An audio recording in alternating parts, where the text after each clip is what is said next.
నా పేరు రికార్డుల్లో ఉండడం కాదు, నా పేరు మీదే రికార్డులుంటాయి. మొన్నటి వాల్తేరు వీరయ్యలో చిరంజీవి చెప్పిన డైలాగ్ ఇది. దీనికి తగ్గట్లే ఎన్నో రికార్డులు ఇప్పటికే మెగాస్టార్ పేరు మీదకొచ్చాయి. ఇప్పుడు ఏకంగా గిన్నెస్ రికార్డుల్లోనే చిరు పేరెక్కేసింది. మరి ఏ విషయంలో చిరంజీవి ఈ రికార్డు అందుకున్నారు?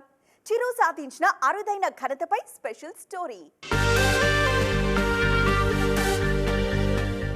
45 ఏళ్ల కింద సరిగ్గా ఇదే రోజు అంటే 1978 సెప్టెంబర్ 22న చిరు నటించిన మొదటి సినిమా ప్రాణం ఖరీదు విడుదలైంది. 4.5 దశాబ్దాలుగా ఇండియన్ సినిమాలో ఓ ప్రత్యేకత పేజీని లిఖించుకున్నారు చిరు.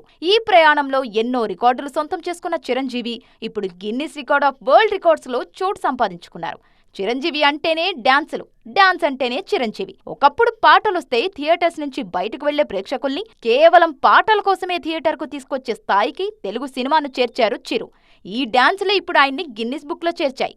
156 సినిమాల్లో 537 పాటల్లో 24,000 డాన్స్ మూవ్స్ చేశారు చిరంజీవి. ప్రపంచంలోనే డాన్సుల్లో Guinness book of world records లో స్థానం సంపాదించుకున్న తొలి నటుడిగా అరుదైన రికార్డు సృష్టించారు చిరంజీవి. తనకు చిన్నప్పటి నుంచి డాన్స్ అంటే ఇష్టమని, నటన కంటే డాన్స్ పైన తనకు ఎక్కువ ఇష్టం ఉండేదని చెప్పుకొచ్చారు మెగాస్టార్. ఎంతైనా డాన్సుల్లో గిన్నిస్ రికార్డ్ అంటే చిన్న విషయం కాదు. మెగాస్టార్ అంటే ఆ మాత్రం ఉంటది మరి.